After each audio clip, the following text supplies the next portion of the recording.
ಕಾಂಗ್ರೆಸ್ ಪಕ್ಷದ 5 ಕಳಂಕಿತ ಶಾಸಕರ ಬಗ್ಗೆ ಹೇಳೋದಕ್ಕೆ ಬಯಸ್ತೀನಿ. ಆ ಕಳಂಕಿತ ಶಾಸಕರು ಇವತ್ತು ಸಿದ್ದು ಸರ್ಕಾರಕ್ಕೆ ದೊಡ್ಡ ಮುಜುಗರವನ್ನು ತಂದಿದ್ದಾರೆ. ಹಾಗಾದ್ರೆ ಆ 5 ಶಾಸಕರು ಯಾರು? ಸಿದ್ದರಾಮಯ್ಯ ಹಾಗೂ ಡಿ.ಕೆ. ಶಿವಕುಮಾರ್. ನಮಸ್ಕಾರ ವೀಕ್ಷಕರೇ, ಫ್ರೀಡಮ್ ಟಿವಿ ನ್ಯೂಸ್ಗೆ ಸ್ವಾಗತ. ನಾನು ಅಶ್ವಥ್. ವೀಕ್ಷಕರೇ, ನಾನಿವತ್ತು ಕಾಂಗ್ರೆಸ್ ಪಕ್ಷದ 5 ಕಳಂಕಿತ ಶಾಸಕರ ಬಗ್ಗೆ ಹೇಳೋದಕ್ಕೆ ಬಯಸ್ತೀನಿ. ಆ ಕಳಂಕಿತ ಶಾಸಕರು ಇವತ್ತು ಸಿದ್ದು ಸರ್ಕಾರಕ್ಕೆ ದೊಡ್ಡ ಮುಜುಗರವನ್ನೇ ತಂದಿದ್ದಾರೆ. ಈಗಾಗಲೇ ಸಿದ್ದರಾಮಯ್ಯವರ ಸರ್ಕಾರ 5 ಗ್ಯಾರಂಟಿಗಳನ್ನು ಅನುಷ್ಠಾನಕ್ಕೆ ತಂದು ಇಡೀ ರಾಜ್ಯಾದ್ಯಂತ ಪ್ರವಾಸವನ್ನು ಮಾಡಿ ಪಕ್ಷವನ್ನು ಸಂಘಟಿಸುವಂತಹ ಒಂದು ಕೆಲಸಕ್ಕೆ, ಜೊತೆಗೆ ಸರ್ಕಾರವನ್ನು ಒಂದು ಅಭಿವೃದ್ಧಿಯ ಕಡೆಗೆ, ಅಂದರೆ ಅಭಿವೃದ್ಧಿಯ ಮಂತ್ರದ ಕಡೆ ಈಗಾಗಲೇ ಸಿದ್ದರಾಮಯ್ಯವರ ಸರ್ಕಾರ ಹೊರಟಿರುವಂಥದ್ದು. ಇದರ ನಡುವೆ ಸಿದ್ದರಾಮಯ್ಯವರ ಸರ್ಕಾರಕ್ಕೆ ಈಗಾಗಲೇ 2.5 ವರ್ಷಗಳ ಕಾಲ ತುಂಬಿರುವಂತಹದ್ದು. ಇಂತಹ ಸಂದರ್ಭದಲ್ಲಿ ಕಾಂಗ್ರೆಸ್ ಪಕ್ಷಕ್ಕೆ ಮುಜುಗರ ತಂದಂತಹ 5 ಶಾಸಕರ ಬಗ್ಗೆ ನಾನು ಹೇಳೋದಕ್ಕೆ ಬಯಸ್ತೀನಿ. ಹಾಗಾದರೆ ಆ 5 ಶಾಸಕರು ಯಾರು? ಯಾವ್ಯಾವ ಪ್ರಕರಣದಲ್ಲಿ ಆ 5 ಶಾಸಕರು ಕಾಂಗ್ರೆಸ್ ಪಕ್ಷಕ್ಕೆ, ಕಾಂಗ್ರೆಸ್ ಸರ್ಕಾರಕ್ಕೆ ಮುಜುಗರವನ್ನು ತಂದಿರುವಂತಹ ವ್ಯಕ್ತಿಗಳು? ಹಾಗಾದರೆ ಆ ಶಾಸಕರು ಯಾರು? ಎಸ್, ಇವತ್ತು ಒಂದು ಮೇಯ್ನ್ ಸಬ್ಜೆಕ್ಟ್ ಅಂತ ಹೇಳ್ಬೋದು ಇದನ್ನು.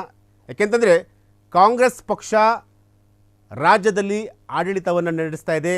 ಅದರಲ್ಲೂ ಕೂಡ ಸಿದ್ದರಾಮಯ್ಯ ಹಾಗೂ ಡಿ.ಕೆ. ಶಿವಕುಮಾರ್ ಇವರಿಬ್ಬರು ಕೂಡ ಜೋಡೆತ್ತುಗಳಂತೆ ಸರ್ಕಾರವನ್ನು ಮುನ್ನಡೆಸ್ತಿದ್ದಾರೆ. ಸೊ ಇಂತಹ ಸಂದರ್ಭದಲ್ಲಿ ಆ 5 ಶಾಸಕರು ಕಾಂಗ್ರೆಸ್ ಪಕ್ಷಕ್ಕೆ ಮುಜುಗರವನ್ನು ತಂದಿರುವಂತಹದ್ದು. ಹಾಗಾದರೆ ಆ ಶಾಸಕರು ಯಾರು ಅನ್ನೋದನ್ನು ನೋಡೋದಾದರೆ, ಮೊದಲಿಗೆ ಸತೀಶ್ ಸೈಲ್, 2ನೇದು ವಿನಯ್ ಕುಲಕರ್ಣಿ, 3ನೇದು ರಾಜೇಗೌಡ, 4ನೇದು ವೀರೇಂದ್ರ ಪಪ್ಪಿ, 5ನೇ ಶಾಸಕರು ಕೆ.ವೈ. ನಂಜೇಗೌಡ. ಈ 5 ಶಾಸಕರು ಕಾಂಗ್ರೆಸ್ ಪಕ್ಷಕ್ಕೆ ದೊಡ್ಡ ಮುಜುಗರವನ್ನೇ ತಂದಿರುವಂತಹವರು. ಹಾಗಾದರೆ ಇವರ ಪಾತ್ರವೇನು? ಯಾವ್ಯಾವ ವಿಚಾರದಲ್ಲಿ ಈ 5 ಶಾಸಕರು ಕಾಂಗ್ರೆಸ್ ಪಕ್ಷಕ್ಕೆ ಸಂಕಷ್ಟ ಜೊತೆಗೆ ಮುಜುಗರವನ್ನು ತಂದಿದ್ದಾರೆ? ಮೊದಲಿಗೆ ನೋಡೋದಾದರೆ ಸತೀಶ್ ಸೈಲ್.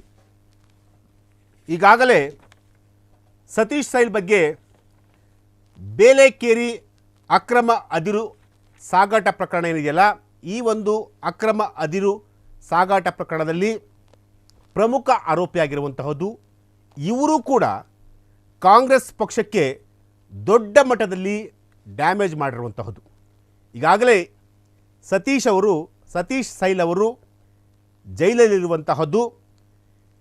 ಈ ಒಂದು ಅಕ್ರಮ ಅದಿರು ವ್ಯವಹಾರ ಏನಿದೆಯಲ್ಲ, ಈ ಒಂದು ವ್ಯವಹಾರಕ್ಕೆ ಸಂಬಂಧಪಟ್ಟಂತೆ ಸಾಕಷ್ಟು ತಿಂಗಳಿಂದಲೂ ಕೂಡ ಸತೀಶ್ ಸೈಲ್ ಅವರು ಜೈಲಲ್ಲಿರುವಂತಹದ್ದು.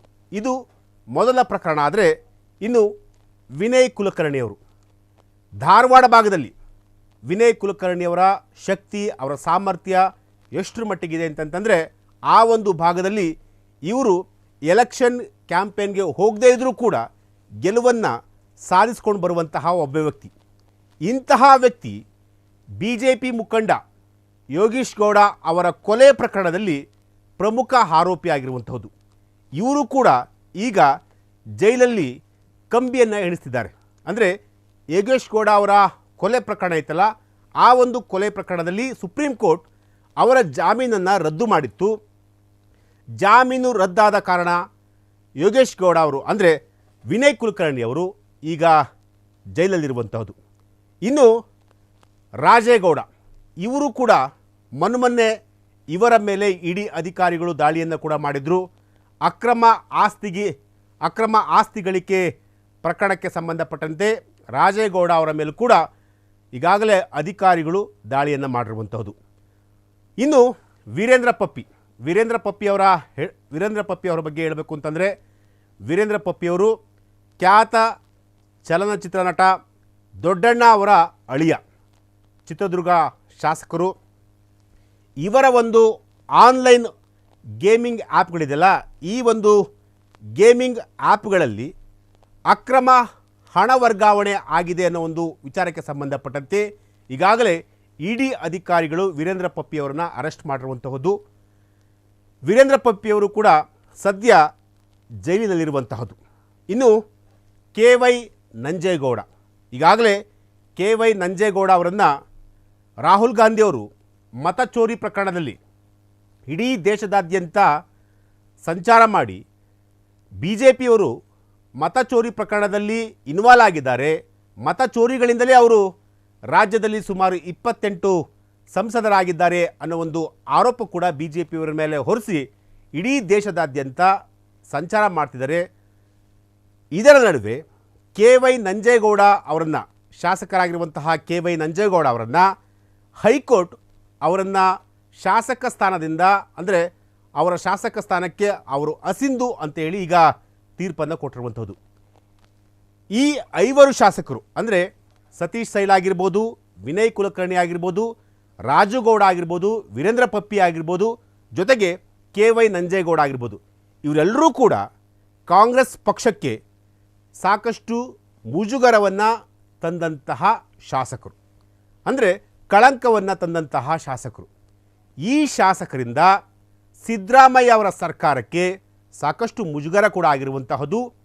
ಈ ಶಾಸಕರ ಒಂದು ಅವ್ಯವಹಾರ ಏನಿದೆಯೋ ಅಥವಾ ಇವರ ಮೇಲೆ ಬಂದಿರುವಂತಹ ಆರೋಪಗಳಿದೆಯಲ್ಲೋ ಅವೆಲ್ಲವನ್ನೂ ಕೂಡ ಇಟ್ಕೊಂಡು ವಿರೋಧ ಪಕ್ಷದವರು, ಅಂದರೆ BJP ಆಗಿರ್ಬೋದು ಅಥವಾ JDS ಆಗಿರ್ಬೋದು, ಕಾಂಗ್ರೆಸ್ ಸರ್ಕಾರವನ್ನು ಬೊಟ್ಟು ಮಾಡಿ ತೋರಿಸ್ತಿರುವಂತಹದ್ದು. ಅಂದರೆ ನಿಮ್ಮ ಸರ್ಕಾರದಲ್ಲಿ ಇಂತಿಷ್ಟು ಸಚಿವರು, ಇಂತಿಷ್ಟ ಭ್ರಷ್ಟ ಸಚಿವರು ಅಥವಾ ಇಂತಿಷ್ಟ ಕಳಂಕಿತ ಸಚಿವರು ಇದ್ದಾರೆ ಅಂತೇಳಿ ಬೆಳಗ್ಗೆ ಎದ್ದರೂ ಕೂಡ ಸಿದ್ದರಾಮಯ್ಯ ಅವರ ಸರ್ಕಾರದ ಮೇಲೆ ಅವರು ಪ್ರತಿ ಸಾರಿಯೂ ಕೂಡ ಒಂದೊಂದು ಬಾಣವನ್ನು ಕೂಡ ಬಿಡ್ತಿರುವಂಥದ್ದು. ಅಂದರೆ ನಿಮ್ಮ ಸರ್ಕಾರದಲ್ಲಿ ಇಂತಿಷ್ಟು ಶಾಸಕರು ಇಂತಿಂಥ ಪ್ರಕರಣದಲ್ಲಿ ಇನ್ವಾಲ್ವ್ ಆಗಿದ್ದಾರೆ, ಅವರು ಜೈಲಲ್ಲಿದ್ದಾರೆ ಅಂತಂತೇಳಿ ಸಿದ್ದರಾಮಯ್ಯ ಹಾಗೂ DK ಶಿವಕುಮಾರ್ ಅವರನ್ನ BJPಯವರು ಪ್ರತಿನಿತ್ಯ ಅವರ ಮೇಲೆ ವಾಗ್ದಾಳಿಯನ್ನು ಕೂಡ ಮಾಡ್ತಿರುವಂಥದ್ದು.